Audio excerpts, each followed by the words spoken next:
This is Still Enrolled. And welcome on into the latest edition of Still Enrolled, a Big Ten football podcast. As always, Ryan Hickey with you here. Thank you for joining us. I'm not going to call it a big pod as I do for most intros.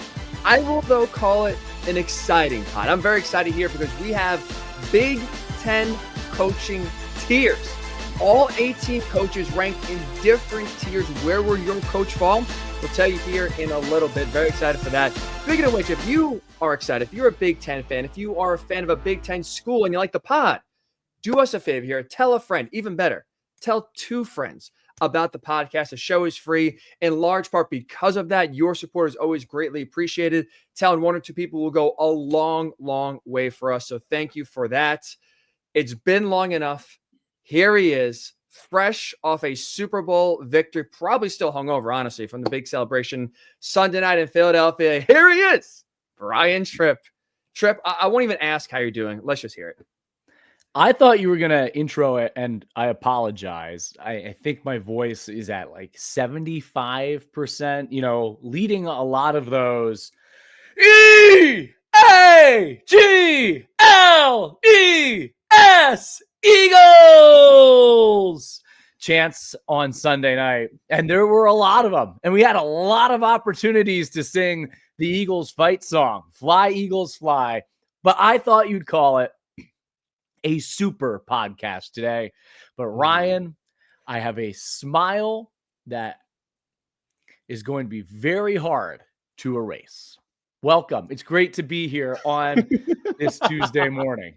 And no, I am feeling no matter how you wake up Monday morning, you are feeling good after what we saw play out in New Orleans. I know we're going to talk later about the Super Bowl, but I just want to say, told you so. You did say, I thought the Eagles would win. You said they could blow them out. I didn't laugh at you, but I was like, that's hot take Tripp here. Well, look at that. Who is right? I will say the one thing I'll say here is I'm glad. I was a little nervous and I was listening closely when you were spelling out Eagles. It's been tough in Philadelphia lately of getting the Eagles spelled correctly. You're a pro. Thank God you nailed it. I don't know what's going on in the water in Philly, but man, you would think EAGLES Eagles would be pretty easy to spell. Not for many. I would guess it's probably because there hasn't been much water consumed in Philadelphia. Yes, I could imagine. That's for sure. We'll get into your celebrations here, what the night was like, what it feels like to be a champion of the world here in a little bit. But as we promised, Chip, like you said, we got coaching tiers this pod. Most of the pod will be on that, breaking down all 18 coaches, ranking them into tiers as we go into 2025. We'll start at the top, Trip. You said championship. You feel like you are number one. Let's talk then and start with the championship tier of coaches in the Big Ten. I would say there's three. I think it's Ryan Day, Dan Lanning, and James Franklin in that order. How do you feel about those three? Is that fair to say right now in terms of a championship level coach? The Big Ten right now has three of those coaches. Yeah, I think this is the tier, and in this ranking process, this hierarchy of Big Ten coaches, this is where there really is no debate. This is where you and I are going to align. We're going to align probably about 50% the rest of the way, looking at your tiers and your rankings that you have. But there's no debate. Ryan Day, right now, winner of the national championship at Ohio State, really has beaten everyone but Michigan. We've talked at length about that topic. Dan Lanning, who is kind of in that spot of, like many Oregon coaches before, elite, has built them into a great program. They have all the resources. But at some point here, and again, it is early. We discussed it when looking at Oregon, and this is a defensive coach, Oregon's defense in big games. This year, obviously, the games against Ohio State and Penn State, and allowing the 30-plus points in each of those three games during Oregon's 2024 Big Ten championship season, dating back to last year in the Washington problem. And then even 2 years back, the games that they played against their best opponents, that defense has not been able to rise to the occasion. And I think, if there is one thing we can learn from watching an NFL game and a Super Bowl on Sunday, no matter who the quarterback is, no matter the offensive talent. And I'm not sure that's a great Kansas City Chiefs team. I think it's a really good one that happened to have a couple of calls go their way. They got an elite quarterback, Hall of Fame quarterback, maybe the best ever. They found ways to win. But ultimately, having a great defense can mask anything else. Like, look at the college football playoff this year. The 4 teams left all had great defenses. All had great defenses. And for much of the year, I thought Oregon was in that level with their defensive ends, with what they had at the cornerback position. But they just didn't have, ultimately, they didn't have the defensive tackles, I think, to get pressure up the middle. And they weren't at the level of those other 4 teams that we just talked, Penn State, Notre Dame, Texas, Ohio State. So they're going to have to find a way to get through that. And then James Franklin as Penn State on the cusp of really breaking through. There's a lot of hype, a lot of excitement going in to 2025. But why are Dan Lanning and James Franklin just below Ryan Day? They're part of this championship tier. There's no doubt about that. They're 3 of the top 10 head coaches in all of college football right now, because ultimately, and I've always made the case that Penn State has won big games when you have a Big Ten championship, a Rose Bowl, 2 Fiesta Bowls, a Cotton Bowl. Like, don't tell me James Franklin hasn't won big games. Those are big games, but there still is that last hurdle to get over, and to do it against an Ohio State, to do it against an Oregon, a Michigan, or one of those blue blood type programs, because for all they've accomplished and all they've won, winning all those big games, they haven't done it against that program. So I understand. I understand where the criticism or the fault comes from. And when you're trying to split hairs amongst elite coaches, I understand where that comes from. So that's kind of the last step for them. But I think Ryan Day, yes, best in the Big Ten, then kind of coin flip between Dan Lanning, James Franklin as the second and third best coaches in the Big Ten. And you know what? Maybe they're getting more out of what they have, right? Like, Ryan Day's got everything. They got the best players, best roster, best support, best NIL, most money, facilities. Maybe you should be giving championship tier. Like, James Franklin's rebuilt Penn State. He's had to advocate for more. He's had to get more alignment with his university administration and president and athletic director. Now that he's in that same now that he has the same resources that Ryan Day has, now that Penn State has the same resources Dan Lanning has, maybe that ascends him to the top of this list, right? So there's multiple reasons as to why you would go like 1, 2, 3 here. Ultimately, though, as you said, these are the championship tier head coaches. I know that's a lot to react to, but just a couple things I felt really strongly about when seeing this. No, well said. I think what I'll say is this. Like, I'm sure maybe there are people listening right now that say, well, Ryan Day's won a championship. Lanning and Franklin haven't. Why are they in the championship tier? My argument would be like, just because they haven't done it yet doesn't mean they can't. I would equate to actually your guy, Jalen Hurts, right? There's a lot of talk this year about Jalen Hurts' passing ability. Do the Eagles trust him? Is he a good enough passer? I never really had a doubt about Jalen Hurts' passing ability. Just because they weren't throwing a lot doesn't mean he couldn't do it. And you saw in certain games this year in the Super Bowl, when he has to pass, he absolutely can. We don't see it a lot, but he can do it. Just because you don't see it a lot doesn't mean they can't do it. James Franklin, Dan Lanning, we haven't seen them yet, right? Get in a championship game, win a championship yet. Doesn't mean, though, I think they can't do it. Like, I think right now, if we're sitting here, and let's fast forward a decade, we're sitting here still doing the pod in 2035. I think we're talking about, bare minimum, Lanning and Franklin having each a ring on their finger. Like, I think it's fair to say, like, where they're going, how they have the trajectory of both Penn State and Oregon, it feels like, for me, Trip, it's a matter of when, not if they win a championship. I know they haven't done it yet, and maybe some people look at that and say, well, championship tier, Ryan Day just won one. How can you have 2 guys that haven't won one, and maybe, in some cases, depending on the year, haven't been close? How can they be in there? That's why. I think just because they haven't done it yet doesn't mean they can't. I think right now, when you look at the Big Ten and all 18 coaches, I think this is, like you said, the 3 best coaches. And I think these are the 3 coaches right now in the immediate future, next 5 years, next 10 years, with the best chances to win championships. But I will say this with your Jalen Hurts analogy. Hurts had already proven it on the biggest stage, the Super Bowl, that his best performances had always been in his biggest games. As a college quarterback, as an NFL quarterback, Hurts always was at his best when the lights were the brightest. Lanning, Yes. I yes, I completely agree with everything you just said. But I there's guess what I'll say only to that is this. do you Is know where I'm just going like, with that? yes, but that's still, I guess my point is this. It didn't stop the questions, right? Like I'm not Mhm. making that up, right? They were Yep. legitimate questions and discussions of the ability of like, is the passing game good enough? Can Jalen Hurts do it? Yeah. Even though we did it 2 years ago, people forget. And to your point, James Franklin has won big games. Is against top 5 teams? No, but he's beaten Ohio State before. He's won plenty of New Year's Six games. Hell, he was just in the college football playoff Mhm. semifinal. And it's not like when Penn State lost, it wasn't like they They were played great. outclassed by Notre Dame. Like Yep. they've been close. Dan Lanning again beat Ohio State. They finished perfect in the regular season, won the Big Ten championship.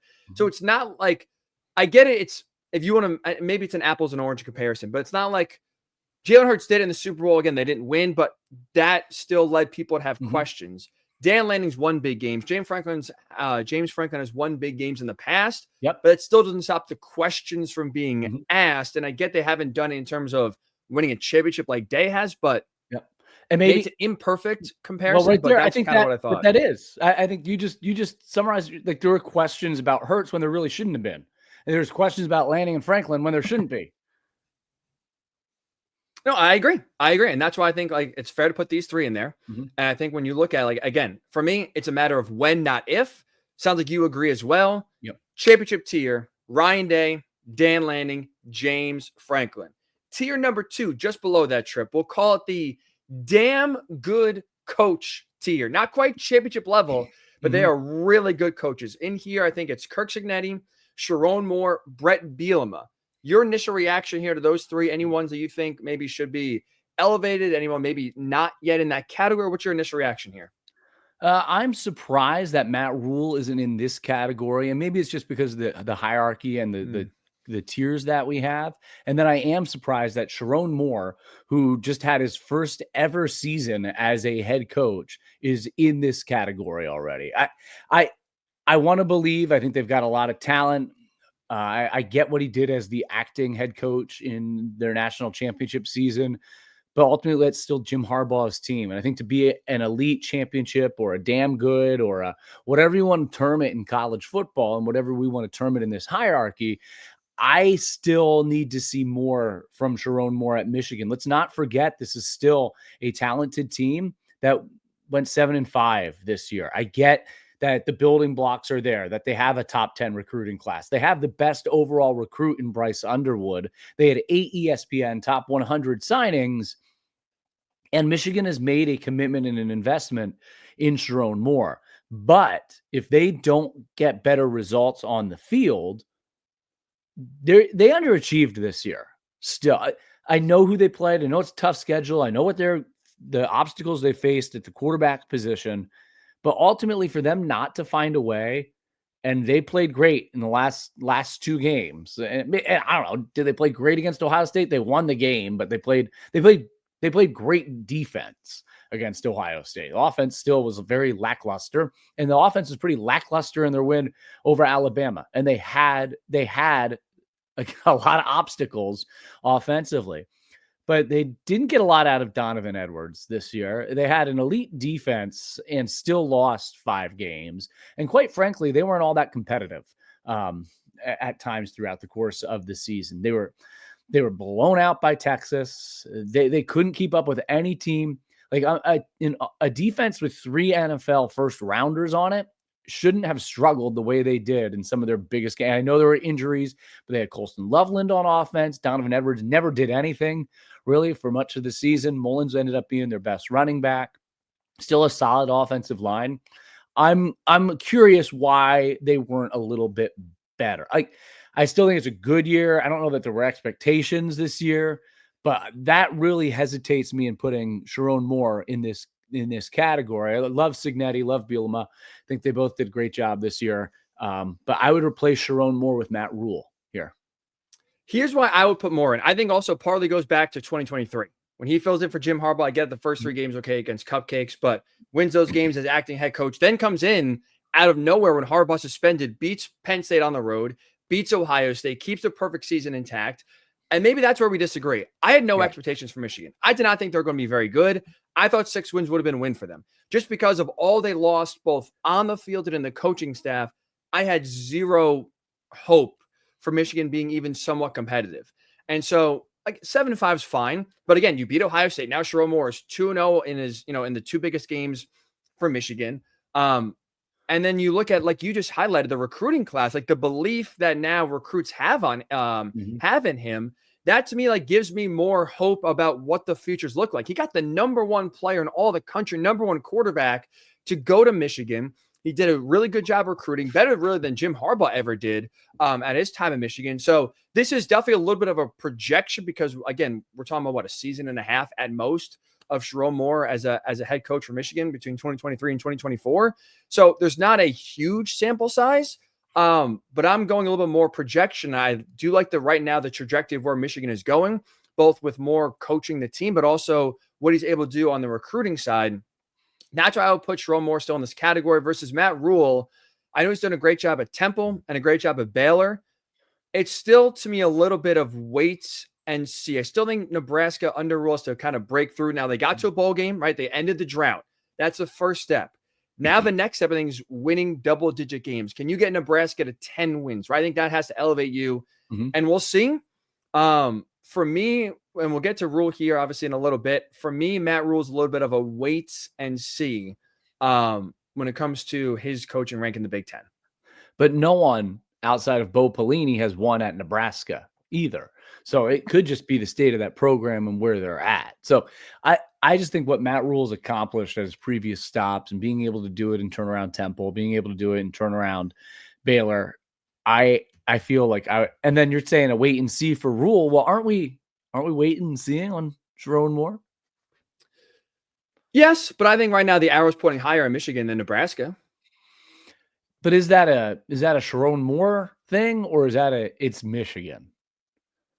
I mean, again, I think they're recruiting. And Larry Ellison's donating how much money?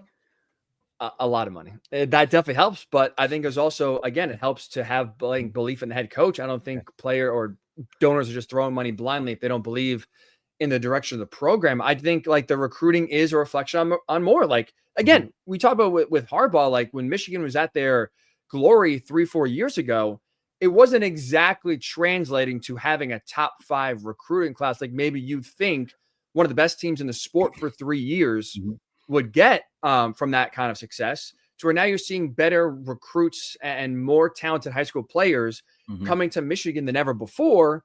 I think that's, to me, a reflection on Moore. And so I'm going to stand by him. I'm going to put, like, if it's kind of like a leap of faith, I right now will take, and I'd rather take that leap of faith with Moore than I would right now with Rule. What about Brett Bielema here as well, Illinois? Would you say this is too soon?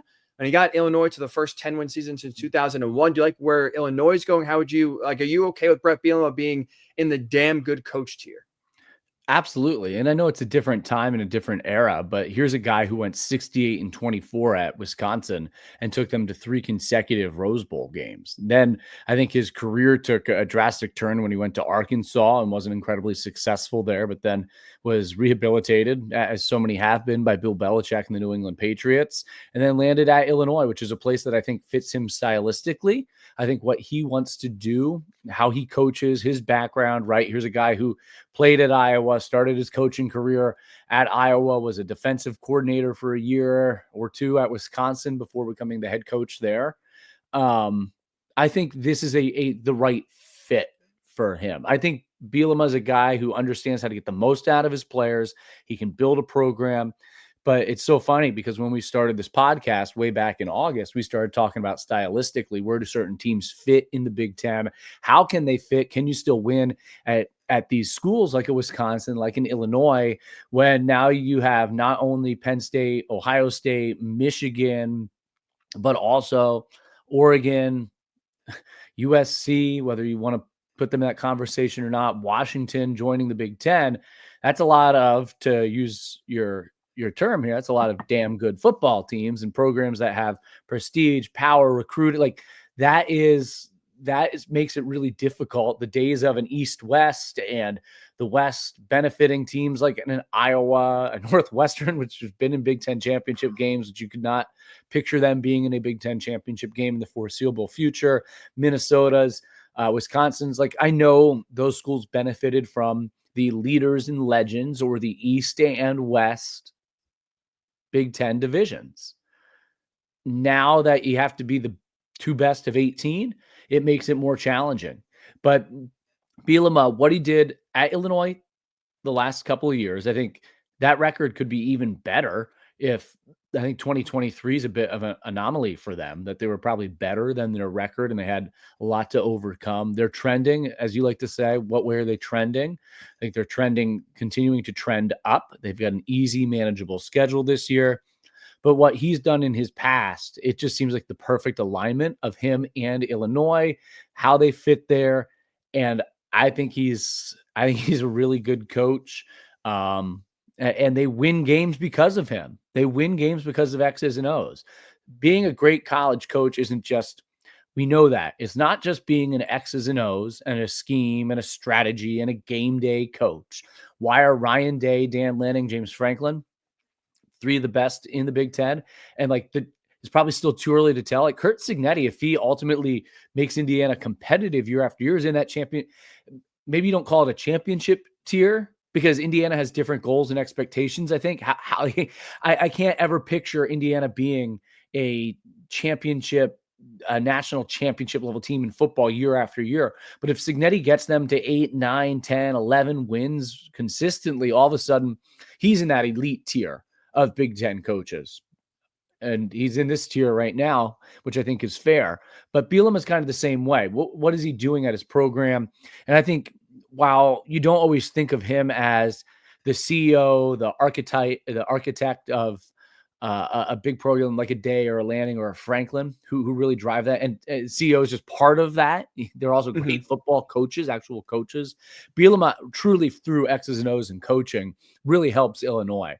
Like the stuff that they do to overcome their shortcomings, the different, going to a 7-8 offensive lineman package. Like he will really scheme some things up offensively and defensively that makes him one of the best. So yeah, he absolutely fits here. And then the other one is Cignetti, who probably has, I know he's older, but it's hard to lump him into a category yet. Don't you think?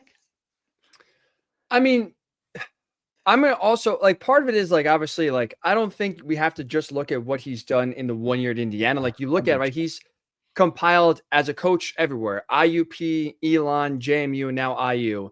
He's won 30 and 37. He's won 78% of his games, obviously including taking Indiana to the playoff, which no one thought was fathomable at really any point in his coaching career. So I get it. A lot of it has been at the lower level, right? For the most part, outside of 2 years at JMU, when they moved from FCS to FBS, it's all been lower level success. But I think one thing that does translate is winning. And if everywhere you go, you win, I don't think, we've talked about this, I don't think this is just a 1 year blip on the radar for Indiana. Are they going to win 11 games every year? No. But can they consistently win 8, 9 games a season? Absolutely. And that for that program is unheard of, that level of consistent success. And to your point, I think you'd only elevate, but so we've only seen 1 year of Cignetti, obviously in the Big Ten at IU, but I think his career coaching success, you would absolutely call him a damn good coach. I don't look at Elon and say, oh, he only won at Elon. Elon's been a losing program before and after him. If the only time they win is when he's there, and James Madison, when he takes them, to an FCS championship level consistently, when he gets JMU ranked in the top 25, going from the FCS to the FBS, the guy's a damn good coach no matter where he is. I don't think it's too early to put him in this category. I don't know how you feel about this. If we did rankings 1 through 18, I would put him right now 4th. I think he's a 4th best coach in the Big Ten based on his past history of success And why I also I don't think they're going, I don't think Indiana now is all of a sudden going to go back in the tank and win 6 games. I think they'll be consistently, we'll say, relevant 8, 9, 10 wins, which again, for that program, I think is very, very good. And ultimately, it's the Big Ten. Like, this is hard because I would consider putting Kirk Ferentz. I would consider putting PJ Fleck. I would consider putting Greg Schiano, Jed Fish. Like, it's not just, we're not just ranking it 1 through 18, like the different tiers that we've come up with. But I think they're all really, really good coaches. But sometimes I think when we come up with these rankings and this tier ranking and where the programs are heading, it's not so much a reflection of the coach, but maybe where their program sits, right? Because the next tier that you identified was hit the ceiling. And that's where a guy like Ferentz and Fleck and Schiano, I'm not sure Loxley, like Fleck had Minnesota to 11 wins in 2019, 9 wins in 2021, 9 wins in 2022. 8-5, really competitive, really good this year. Could have been a 9-win team. Like, what is the reasonable, if your reasonable expectation at Minnesota is to be an 8, 9, 10-win team, then this guy's as good as there is. Like, you may just say hit the ceiling because of where he's at. The same thing about Kirk Ferentz, right? He's at Iowa. Well, does Iowa have the ability to be a national championship level team with their recruiting base? And we don't know because Kirk Ferentz has been there since 1999. But you know what you're going to get with Iowa. They're going to be tough. They're really tough to beat at home, play good defense, run the football. Have seen some great Iowa teams, right? Like the team that won the Rose Bowl was a playoff team when they, in 2015, that was a really good Iowa team. They're so close. So close. They've been in a lot of big games. They finished ranked a handful of times. So I think they're kind of that same spot where it's hard. It's more a matter of circumstance and where the program's at.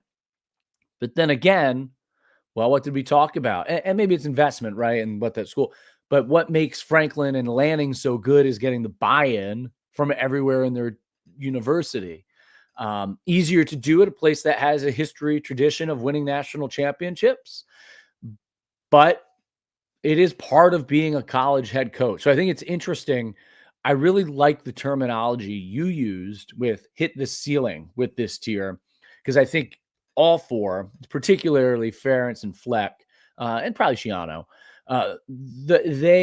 they are pretty darn good football coaches that might just be a matter of where they're at as opposed to who they are as a coach.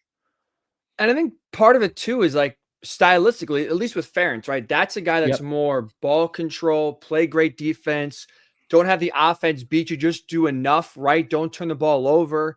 And so I think now when you kind of see the evolution of college football and where kind of things are going more spread open, more still offense is going to kind of lead the way. You need a good defense, but offense is kind of carrying the boat here. Look at Ohio State, right? As an example, look at Oregon finishing the year undefeated. They're led by their offense. Like that's where a lot of games are won. And just stylistically, on top of other things, like you said, recruiting otherwise, like Kirk Ferentz winning 8, 9, 10 games a year, he's the model of consistency. He is a good coach in the sense that he's able to identify 2 stars and 3 stars and have them, and Fleck too, I think, right? They're kind of able to find those diamonds in the rough, develop them, make them play higher than their star rating says they should, play consistent team football. And that wins most games, right? They beat teams for the most part that are on their talent level or below. Where they struggle, right, is beating Ohio State, Penn State, Oregon, the teams at the top of the Big Ten and the teams in the top of college football. And that's where, like you said, it's not like they're bad coaches, but they've taken, I think, their programs as far as they could work to, like you said with PJ Fleck, you're kind of running down his win-loss. Like he's been there at 8 years at Minnesota, excuse me.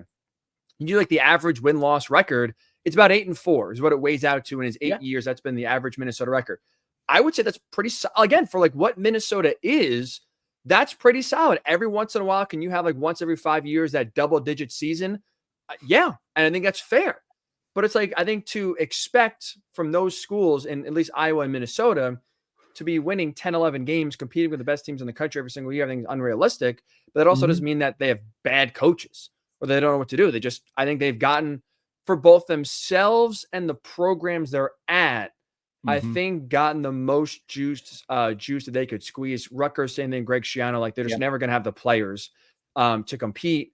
I was a little disappointed with them this year, to be honest with you, Trip.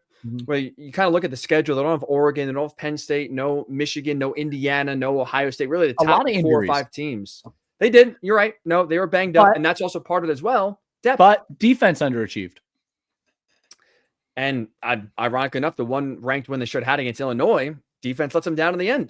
Gave up 38 points, including what should have been an easy game stopper on 4th and 13 to lose a game. It's just like those small margins to where it feels like I don't see Rutgers consistently being a 9 or 10 win program. Again, maybe once every 7 years, if Minnesota's once every 5 years getting double digits. But again, that doesn't mean Greg Schiano was bad. And when you look at history before he got there and since he left, it's been nothing but misery. Maybe you talk about expectation, maybe expectation for Rutgers is if this is a coach who can get us to a bowl game every year, it's a good thing. Yeah, and it depends. Yeah. I think as and look, we obviously are both Penn State alumni. We both love the Nittany Lions. As fans, we have been trained in college football to expect to be playing in a New Year's Six bowl game every year is a reasonable expectation. And some years that expectation may be higher to be a playoff or national championship caliber team. But I think when you're at a school like Penn State, which we both have degrees from, we've kind of been trained as this is a team that needs to win 10, 11, 12 games. Anything less is by far and away a major disappointment. It's hard. And as like a pro sports mindset, it's kind of championship or bust, right? You got to win. You got to win. Got to win. Got to win. Got to win. I'm not saying that you can't have good years and enjoy seasons where you don't win the whole thing. But ultimately, you got to win. It's hard to put yourself, if you don't live it, in the frame of mind of a Purdue football fan, of an Indiana football fan, of a Rutgers football fan. And I acknowledge that here on this podcast. So that's why I think for those listening that are fans of the big time programs, put yourself in the shoes of an Indiana football fan. And once they got to the playoffs, darn sure they wanted to win the thing. Right. But to enjoy the ride and how they got there is probably something they didn't take for granted. Whereas I feel like if you're an Ohio State, a Penn State, Oregon, Michigan fan, yeah, you get up for the 2 or 3 huge games on your schedule. The others, okay, better win. You don't really enjoy them, even though it's hard to win in college football. Maybe when you start and put yourself in the shoes of another fan base, you really start to recognize how difficult it is to win and how rewarding it is sometimes to have a really good season, even if it's not one that leads to a championship. And then on that note, at least with these coaches we're talking about, right? With Ferentz at Iowa, with PJ Fleck in Minnesota, Rutgers, and Maryland as well here, Mike Locksley. I think if you told those fan bases, right, fans of those teams before the year, hey, you're going to go 9-3 and upset a top 10 or top 15 team at home, that to me would be the equivalent of what Indiana did this. And actually, that's a bad example of what Penn State did this year, where you went to the Final Four and you were a few plays away from going to the national title game. Penn State fans were disappointed, right, that they didn't go all the way and felt like they should have won the Notre Dame game fairly so. But that doesn't make what we just saw a bad season. You're going to look back on 2024 as a pretty good season, made it to the Big Ten title game, made it to the Final Four of the college football playoff, and were a few plays away from being the national title game. Not what you ultimately wanted, but you were right there. For this tier, isn't that fair to say similar? Probably for Penn State, best season, if not since 86, at least since the team that won the Rose Bowl with Kajana and Kerry Collins and Kyle Brady. Right? I mean, And that's close as they got to a championship. I know they won the Big Ten in 2016, some but should have, and some argue that that team should have won the national championship in their undefeated season. in 1990, yeah. And it's just so it's like I think you make a great point in terms of like, and that's why I'm glad we're doing tiers and not rankings, Yep. in part because like if we just did a 1 to 18 ranking, let's just say I don't know, PJ Fleck is 11, just making it up. Like you could look at that and say, well, that's a bottom tier coach. Like he's, Minnesota could do, but it's like it's really looking expectations. Can I interject there too? If you're Sure. a coach and you're in the Big Ten, you're not a bad coach. Like even if you were 18 on that list, any coach in the Big Ten is a great coach to land one of the 30 best jobs in college football. And I think, and when you talk about, again, expectations, kind of how we shape these rankings and tiers here.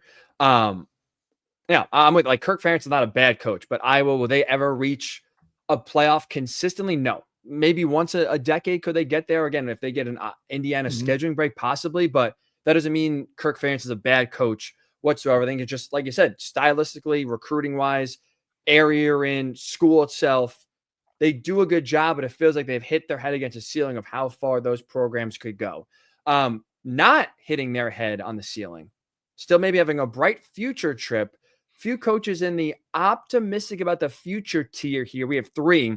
This is where I put your boy Matt Rule. Also in here included Jed Fish and Jonathan Smith.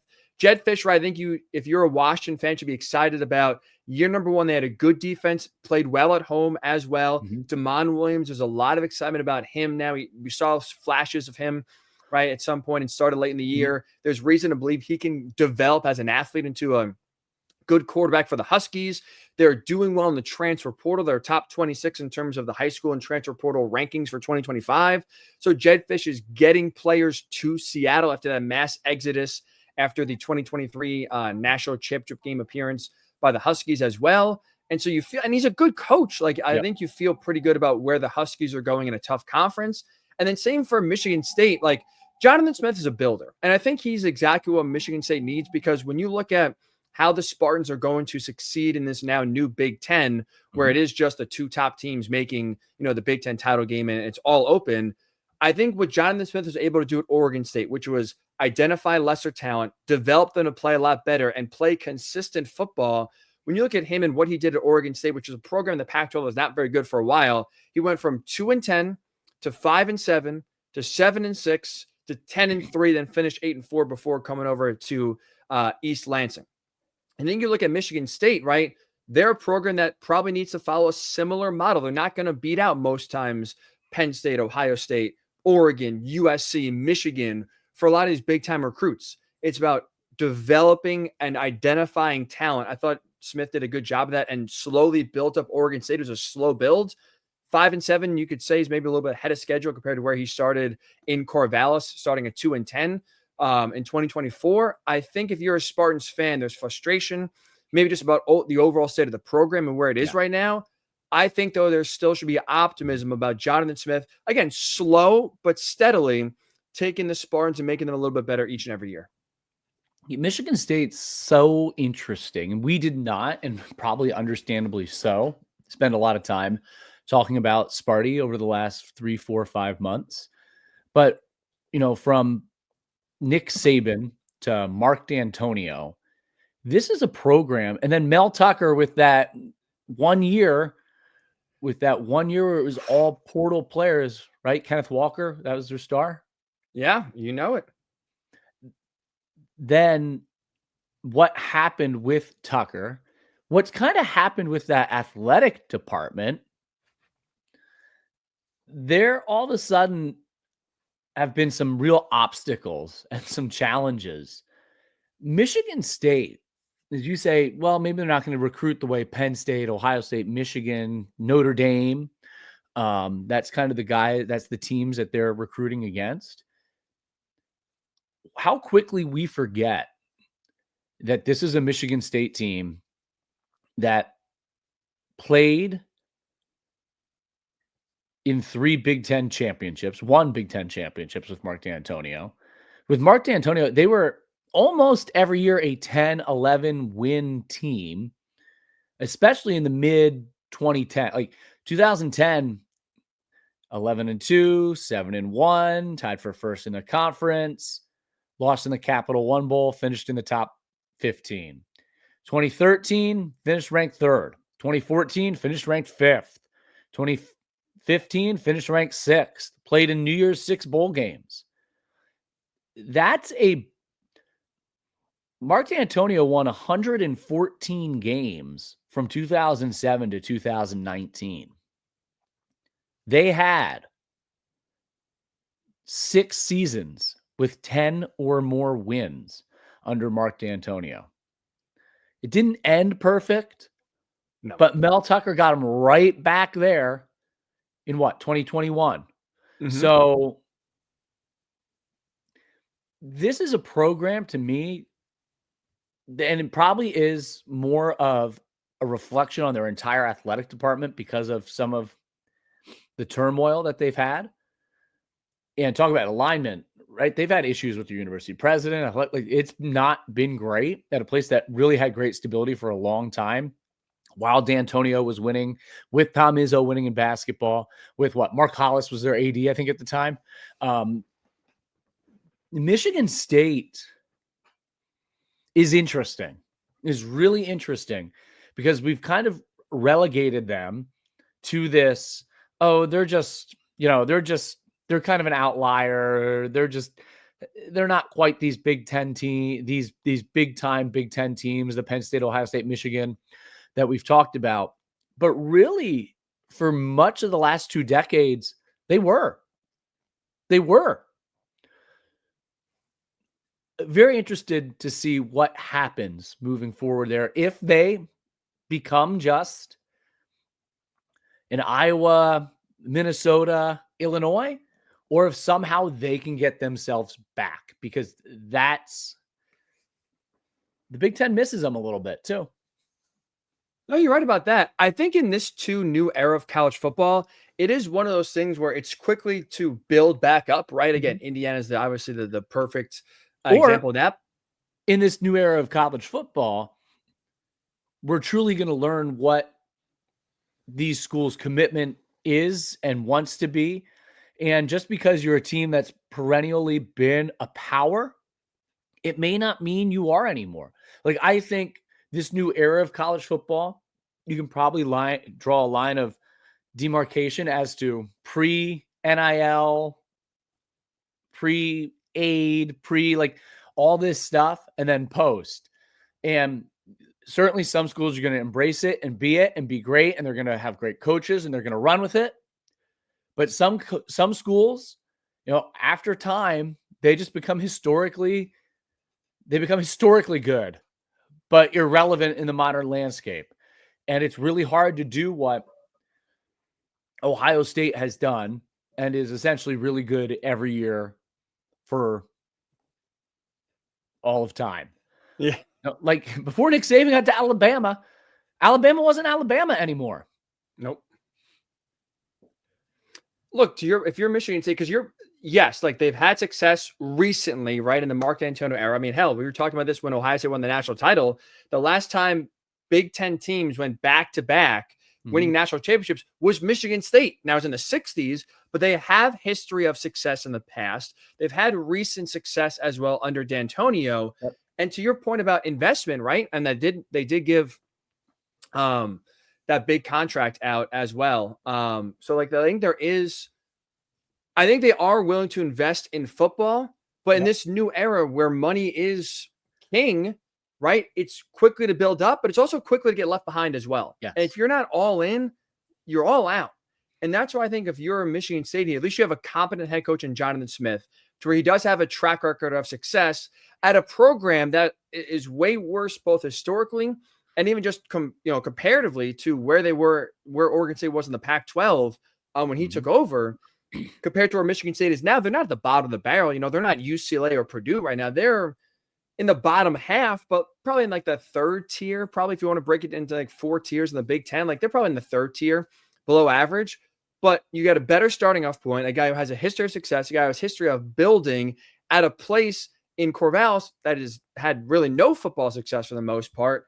I think you have to be optimistic, even with what you just said, again, with a lot of questions in the like just even bigger questions, university questions that are above Jonathan Smith's head that maybe fans don't think about, but absolutely do have impacts in terms of resources and in terms of on the field performance.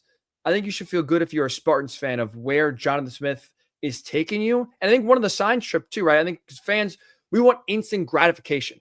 We want to come in right away. Okay, we're winning 10 games. We're doing better than we were last year. We're on the rise. Sometimes it's small victories, I think, that you have to look at it and feel like you can hold on to.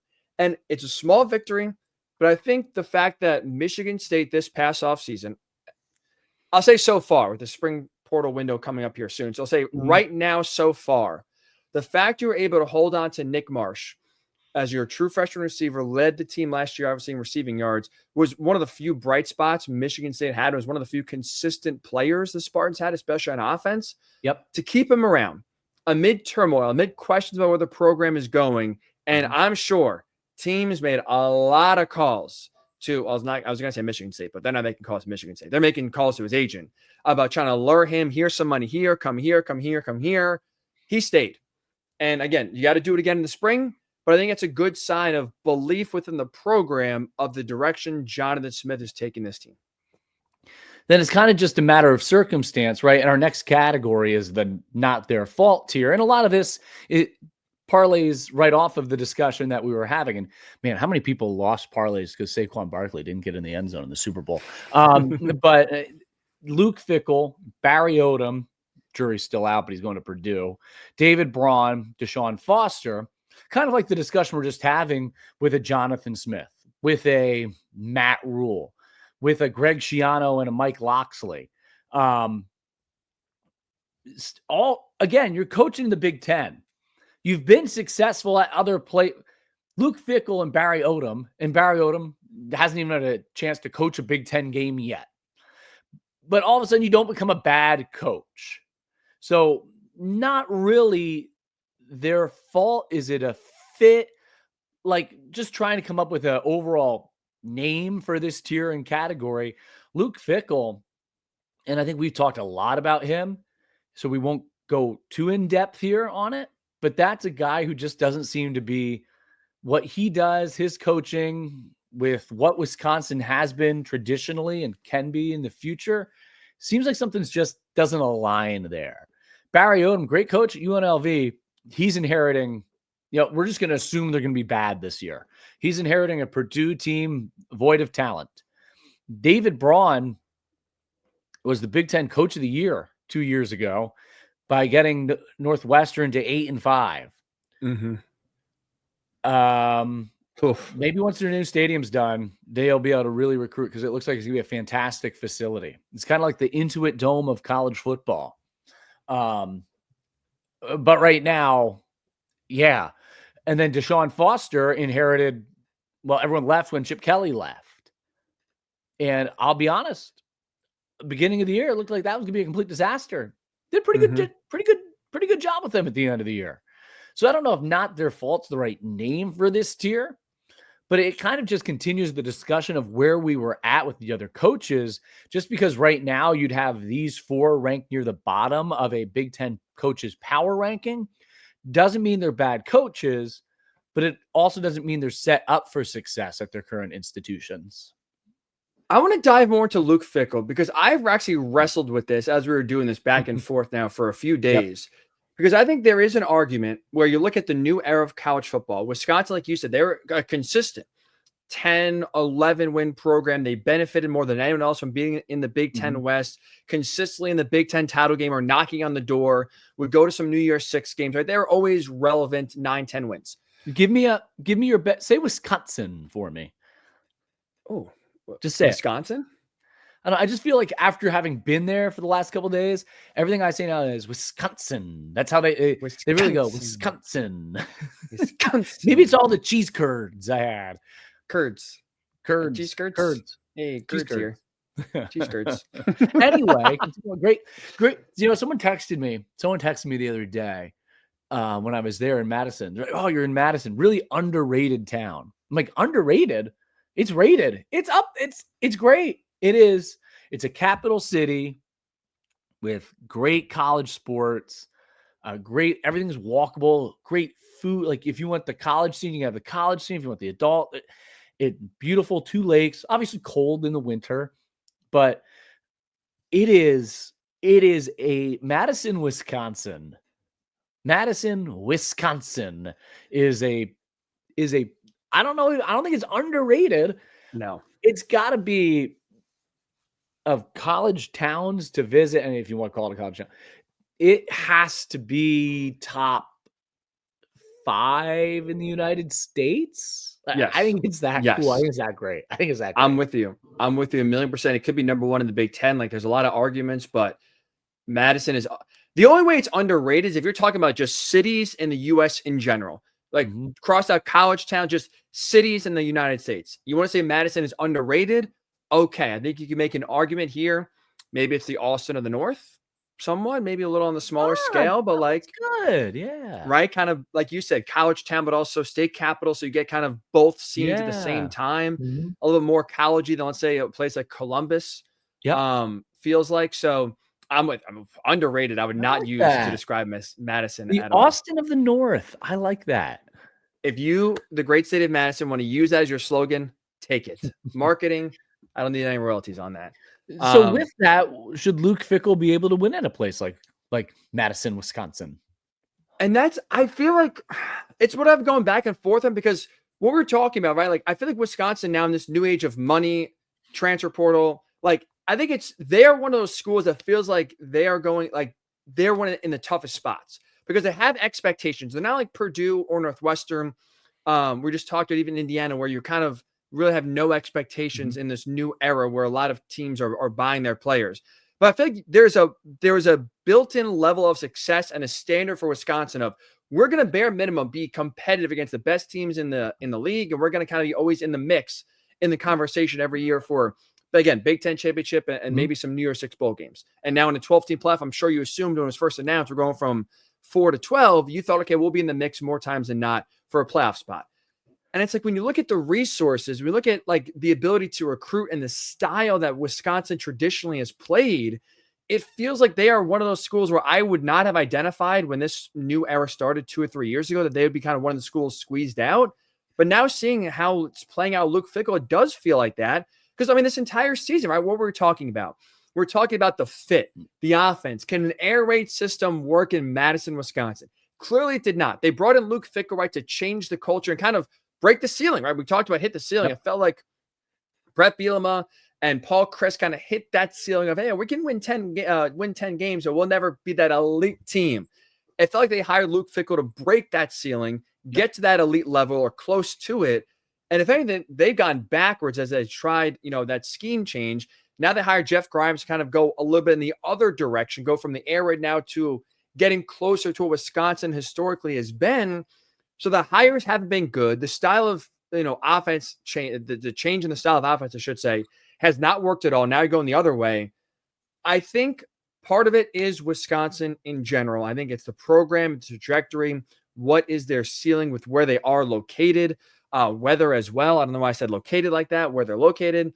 I think also part of it is I don't think Luke Fickell has made the best coaching moves. I'm not sure if he's the best fit right now with the Badgers. So it's like I've gone back and forth because I feel like sometimes he is a good coach, right? We saw him at Cincinnati. He's a good coach.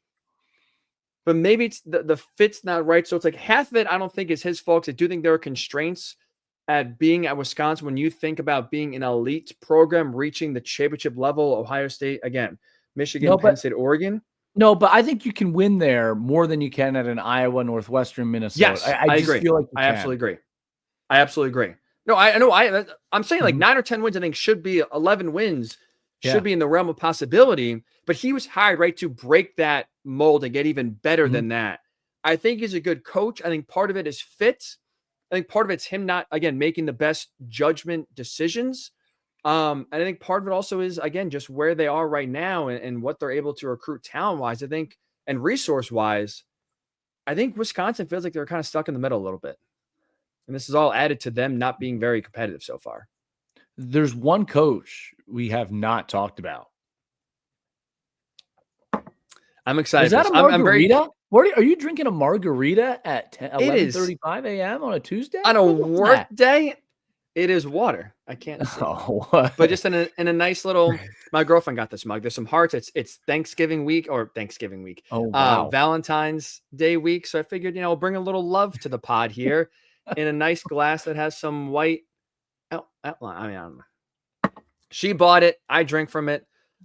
She doesn't trust my design eye. So this is not Mhm, a pick by your boy, but no margarita. That would make the pod interesting. Maybe we should do that one time, just a mhm. drunk pod. See, just let the thoughts flow out and see what kind of things do come out on that pod. But until then, like you said, we have one tier left, and I'm curious your thoughts here because Mhm. this is I what I let you thought name about. this one. It is called the Brian Kelly tier. Let me explain.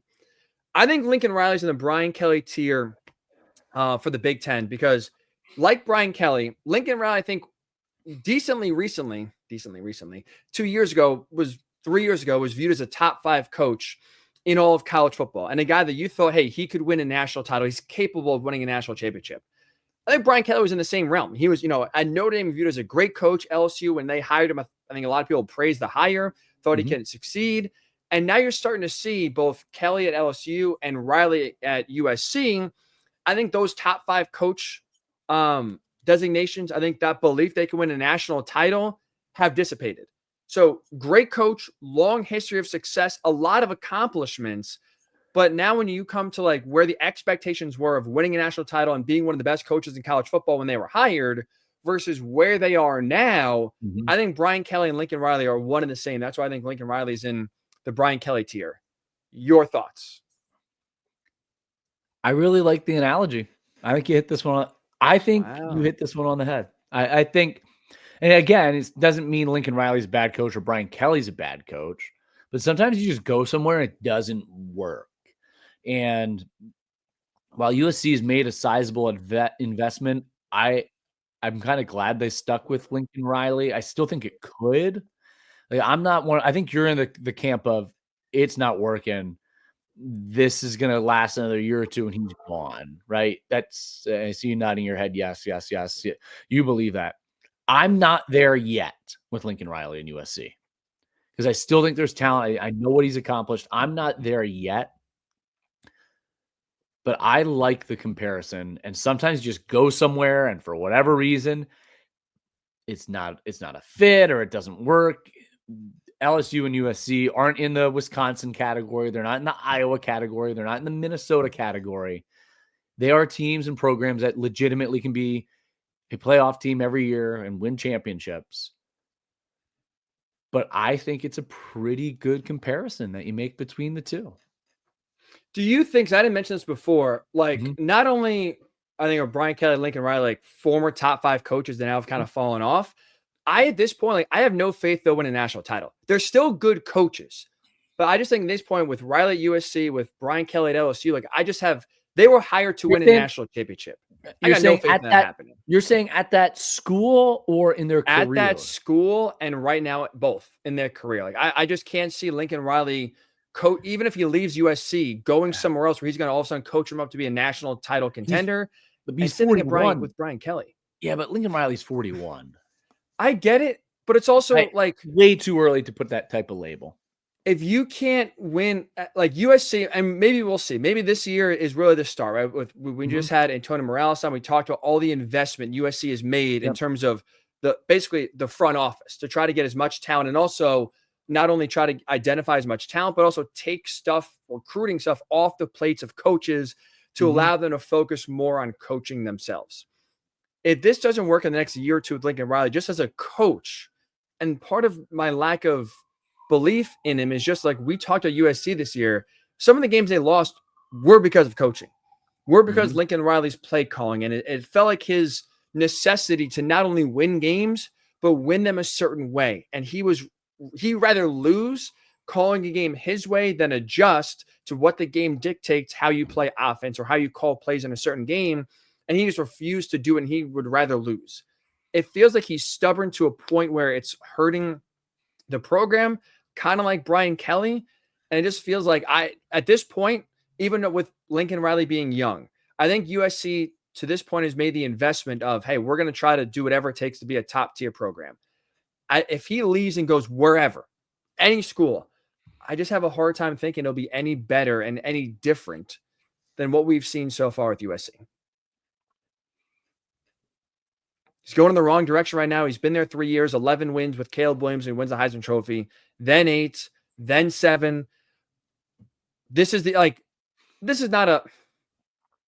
is the year where it feels like, again, USC is giving them the benefit of the doubt. They're not, to USC's credit, right? We talked about Antonio Morales. I don't think they are all in on Lincoln Riley, like in love with him, especially the fan base.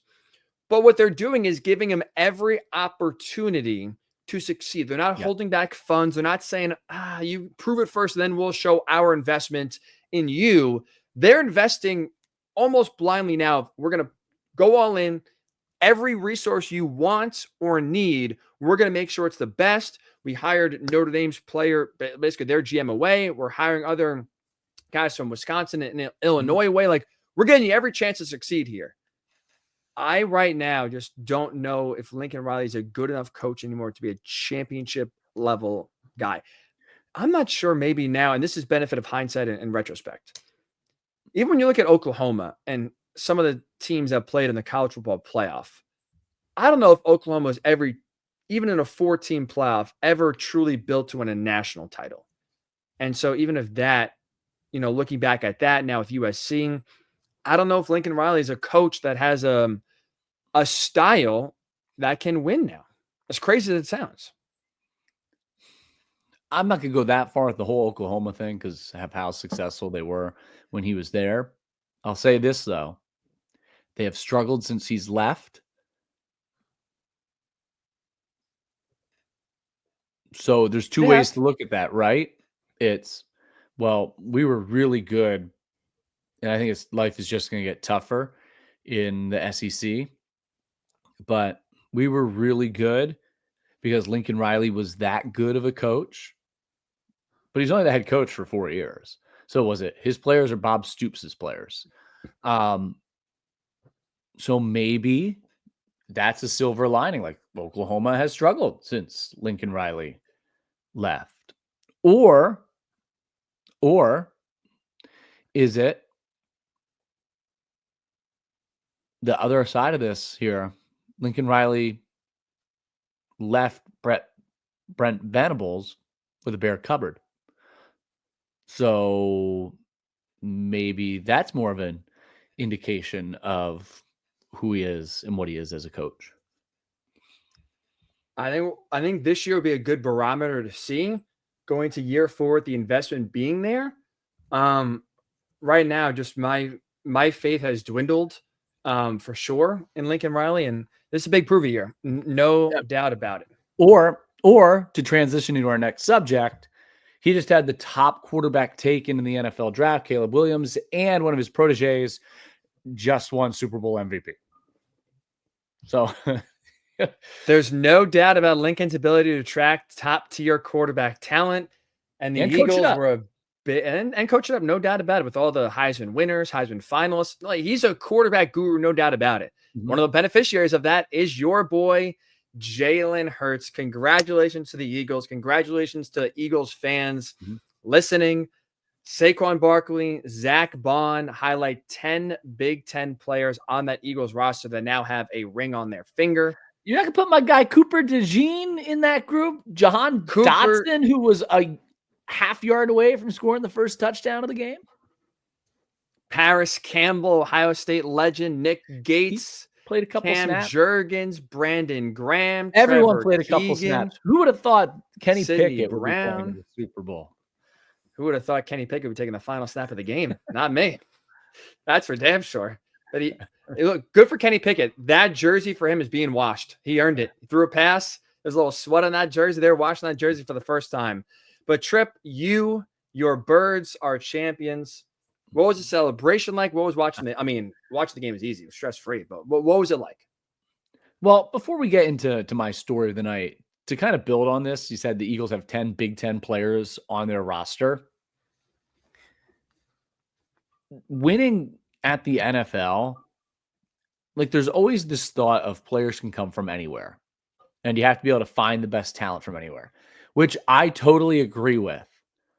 But I also think this roster kind of proves, in the way Howie Roseman's built it, is if you're good enough to be a big-time player at a big-time school, it's probably going to translate. Like, everyone's trying to pick who's the next Mike Mamula, who's the, like, Eagles fans are like, I can't believe we just brought that up. But everyone's trying to find, right, that diamond in the rough, the guy. And you do need to do that. But when Philadelphia, the last 4 or 5 years, is drafted, where are they getting their players, right? Jalen Hurts, Oklahoma. They didn't draft Saquon Barkley, but where did he play? Penn State. Devontae Smith, Alabama. And I'll just go through the ones that they drafted. Devontae Smith, Alabama. Cam Jurgens played in the Big Ten, Nebraska, but particularly on defense, right? Josh Sweat played great Florida State teams. Jordan Davis, Jalen Carter, Nakobe Dean, Nolan Smith. Oh my God, there's actually more than I thought. Holy smokes! They played at Georgia. Landon Dickerson Keely played Ringo. at Alabama. Keely Ringo doesn't really play a lot, but he played at Alabama. Georgia. So all of a sudden, you start to look. There could be a method to this madness. Like, if you go position by position on the Eagles, it's Hurts, Oklahoma / Alabama. Barkley, Penn State. Smith, Alabama. Brown, Ole Miss. Dotson, Penn State. Now, Goddard played at South Dakota State. Then you go Lane Johnson, Oklahoma. Dickerson, Alabama. Jurgens, Nebraska. Becton, Louisville. Mailata, Rugby. Like, sometimes you do have to hit and take a chance on a guy. Then you go to the defense, as we were just mentioning. Georgia, Florida State. Nolan But Smith, even your point with Georgia. Cooper DeJean as a rookie, right? I think the hardest position to play as a rookie in the NFL is corner, because these guys are so Nickel. fast. You're already like in a Nickel. bad position, right?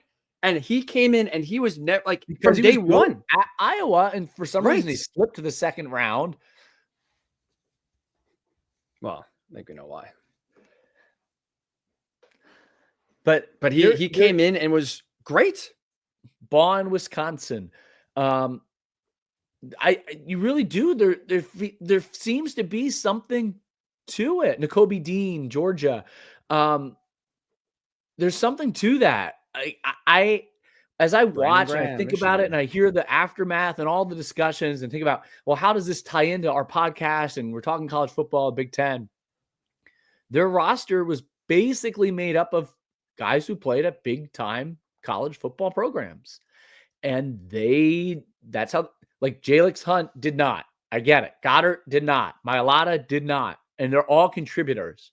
But for the most part, the Eagles roster is made up of guys that played at big time schools and won in college. True. If you're a GM listening, that means draft players from Michigan, draft players from Ohio State, draft players from Penn State, draft players off this Oregon roster. There's a lot going into the draft from successful Big Ten teams this past year. I think you're right. You're very right. I think Howie Roseman, amongst many other things, but to simply put, big-time players in college, usually who succeed in big-time games, translate. And the Big Ten's got a lot of those going into the draft this year. A lot. But anyway, more importantly, all about myself now.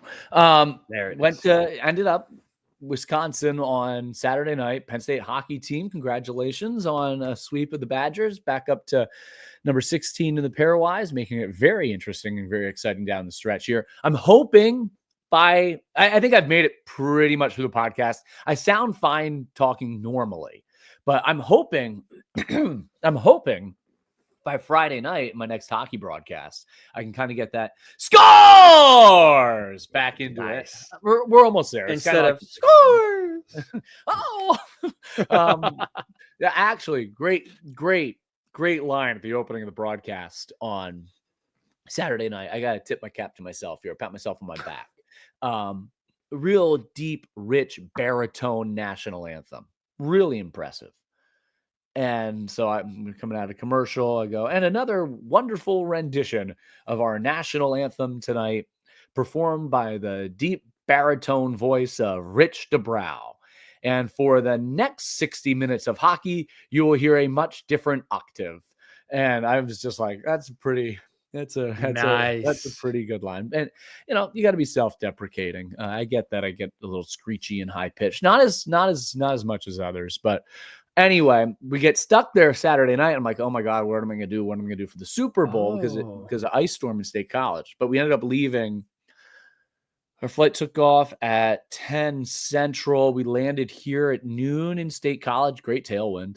And I'm like, I'm tired. Do I stay here? Do I go?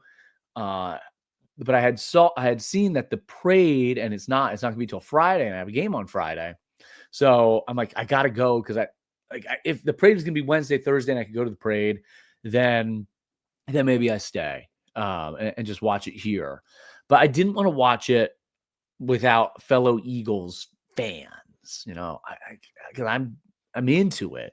So drove down, watched the game, got to celebrate with friends and take in the sights, like just the energy as you're driving into the city on I had goosebumps when I saw the city on Sunday. And then when you're driving in, literally every single person had an Eagles shirt on. And I'm not joking. Every single, even the homeless, every single person. People were walking their dogs, and their dogs had Eagles jerseys on. Every single person had Eagles stuff on. So I'm like, okay, I made the right decision. I have to be here for this. This is really, really cool. The energy, like I wouldn't have gotten that energy in State College. Wasn't going to go to a college bar to watch it. So I was going to end up watching it. I'm sure with friends, like in town, it would have been great. But to be there, experience it, and then to watch the game and as it plays out, I wasn't nervous going in actually, because I was so confident that they were so much better than them that they were going to win. So it was kind of weird. Like normally big game, it's like, okay, anticipation. And maybe it's just because I was running around like a crazy man just to get there to watch it. That probably took away from some of the nervousness of not. But I listened to Meek Mill since I woke up at 8 a.m. on Sunday. So that probably influenced it a little. I know I wasn't nervous. I just wasn't. I was, anyone who asked, I'm like, I'm confident. Anyone who asked said the same thing as on the podcast. Like they're going to win. They're going to win easily. I just thought they were so much better than Kansas City. The only time I got nervous was on the first drive when they hit AJ Brown down the sideline, and all of a sudden they called a phantom penalty again. I thought, no way. Like, no way. Here we go again. No way. Here we go again. And then once they called the penalty on the next drive to even it up, and the Eagles went in and scored. And once they had the lead and Kansas City could not get the ball to the 50 until garbage time, it was just sit back, enjoy it. I thought DeJean picked Mahomes and took it in. It was over. Then ultimately when Bond picked Mahomes, and you could just see the body language. Like it wasn't Brady going up and down the sideline, telling the team what he thought. And like Kansas City didn't have a response. They didn't. And there was no way they were coming back against that defense. And Hurts was playing amazing. And the Eagles were just too good. So it was weird because it's halftime. Like, it starts thinking like they're going to win the Super Bowl. They're going to win the Super Bowl. Then Smith makes the catch when they went for the, when they did the play action, I yell, oh, they're going for the jugular. And of course they found it. And like at that point, it's just kind of enjoy it, like watch and enjoy it. It wasn't stressful. You're not, oh, are they gonna make the play at the end? It's just, you had 2.5 quarters for it to, and 2.5 quarters of a Super Bowl is 3 hours. You had 2.5 quarters to let it sink in. Like they're winning the Super Bowl. They're just absolutely killing them. And it's pretty cool. Like you said, you had a while for it to be like, this is real. It's going to happen. There's no last second walk off. So you've had they're going to win for a while. What was the post-game celebration like? Philly, did you go downtown? Were you on the street?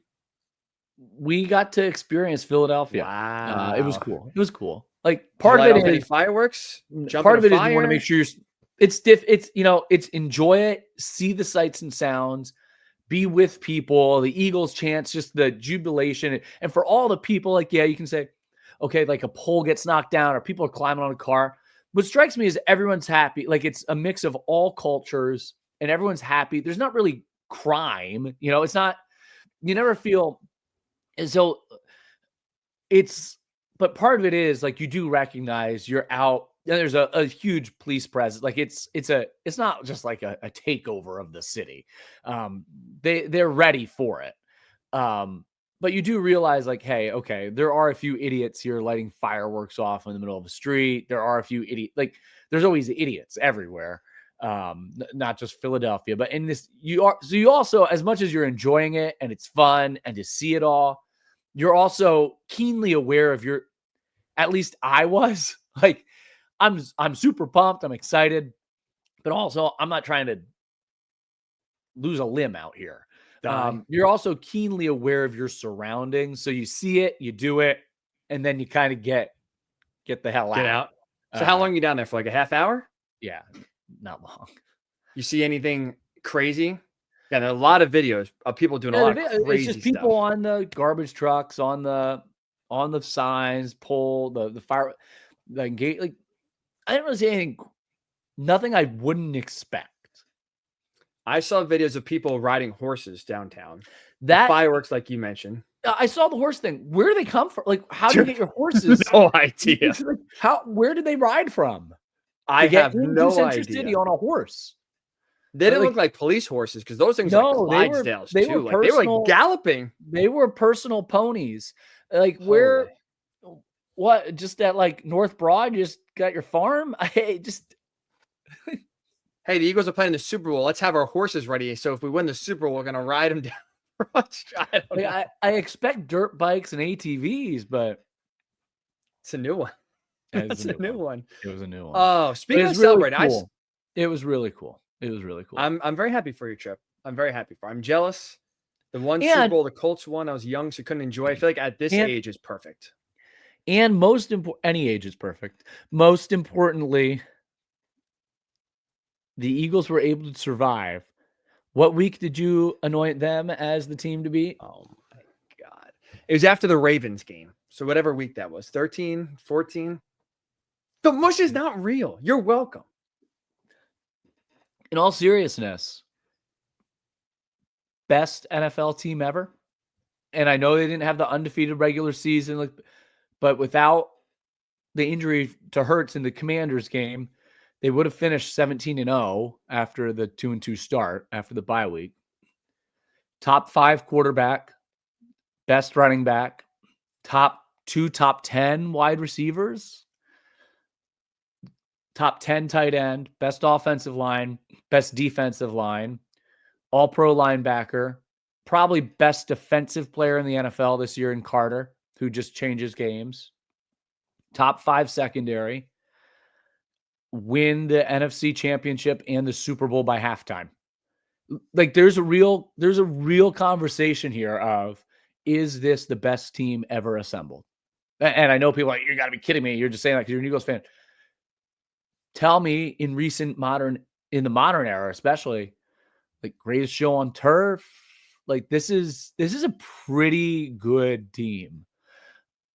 And you start to think about it, and it truly is like they're that dominant in the biggest games, and we're that good all season. Like I know Carter had to sack Stafford to get him there in the Rams game, but when they were firing on all cylinders, like I said, the only team to beat the Eagles could be the Eagles.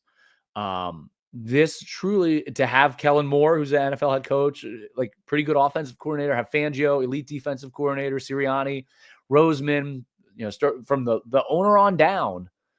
Is this the best NFL team ever assembled? And is it the best NFL team of all time? They're in the conversation. There is no doubt they're in the conversation. They don't have holes. They're in the conversation. I agree about that part. The roster is bulletproof. They're strong everywhere. I think it's a conversation. I think it's an absolute conversation. I can't speak to like the 85 Bears. I was not around. I don't know. I haven't seen them. Even the 90s Cowboys. But from 2000 on, at least, is what I've seen with my eyes and can, for the most part, remember. Hell, the Patriots would be in that conversation if they won. They didn't win the Super Bowl. I think, again, that kind of disbars you from that conversation. Like, yeah, no, it's weird because it wasn't really like, I feel like they flew under the radar for most of the year. No one really talked about them. Like, I think it's the because Chiefs, there's Detroit the was Lions, so good all year. the Vikings, the Bills. But after that start where people want Sirianni fired, just like everyone wanted Ryan Day fired, since that start, the 2-2 start, and they had an adventure of a game to get it through Cleveland, an adventure to get through Jacksonville. But then look at who they beat and how they beat them the rest of the way. Remember, they went on that stretch in Baltimore. That Baltimore game was part of the stretch. They had to go to Los Angeles. They had challenging games, and they passed with flying colors every single time. Truly, despite not being perfect, truly, how they ended, one of the elite, like even like when the Giants would beat the Patriots, okay offense, great defense, right? Those Patriot teams, some really good, great defenses, Brady, but really with the exception of the team that went undefeated and didn't win the Super Bowl because of Eli, you don't think of them as best teams ever. Mahomes' first Super Bowl, they're pretty good.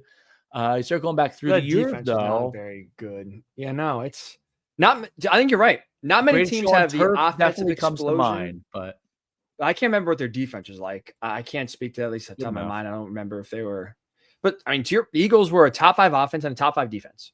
And the weakness that they had, quote unquote, was a passing attack. And there's only a weakness because they didn't do it often. As we said, wasn't because they couldn't pass. They just were smart to say, we're an elite running team. We're not going to get away from that. and some would say one of the weaknesses was the head coach, who ultimately turned into a great strength for them. And I would agree. Has taken them to 2 Super Bowls in 4 years, has won one, and has a greater than 70% winning percentage as an NFL head coach. Highest winning percentage among active head coaches. And you can say anyone could win with that roster. And that may have some validity to it. But for him to get them where they were 2 years ago, to undefeated last year, then the collapse, then to start terrible this year, and then to be here at the end is pretty remarkable. There was a weakness, though, I will say, for the Eagles. And ironically enough, so there was a weakness that we haven't really talked about. What was it? Spelling.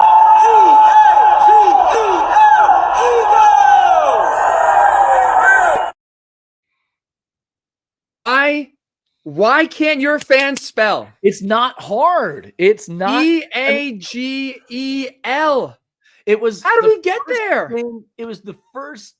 Maybe but it's not a hard thing.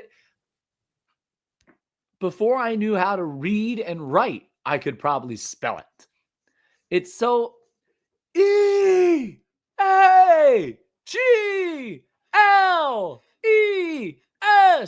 Eagles. Maybe it's just because I'm brilliant, but I've never once done the cheer and been like, I wonder what comes next. What? Yeah. I mean, you've probably done it, like, realistically at 35 years old, a million times, like thousands of times. Yes, thousands of times. I've sung the song thousands of times. This guy may have been